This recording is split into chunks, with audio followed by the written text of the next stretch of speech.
ngibone bonke ngey'gaba zabo phambi kwenu u-Amanda Malamboli Sibongo. Ngiyabonga kakhulu uNkulunkulu ngiyethuka ngiphilo ukuthi ngifike nami la enkonzweni kumntana kaNkulunkulu. Ngiyakuthanda kakhulu uNkulunkulu egameni likaJesu, angiboni ofana naye. Ngimbonile engikhiphe ey'ntweni, ngimbonile ehamba nami endleleni. Ngiyabonga ukuthi uNkulunkulu aphinde angiphelele ithuba ukuthi ngifike la enkonzweni.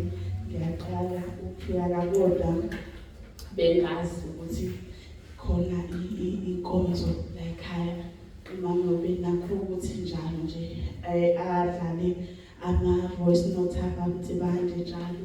Sothi uma eqwashile nje zingozwazi selalele njalo yabo. So nje uNkulunkulu ngiyamthanda kakhulu, akekho engamfanisa naye empilweni yami. Ngiyamazi ehamba nami endleleni, izimo zikhona engithwala njalo. Ngilomntwana okhulele enkonzweni ekhaya, ngiyasontwa. So ngiyamthanda kakhulu uNkulunkulu nje, angiboni ofana naye empilweni yami.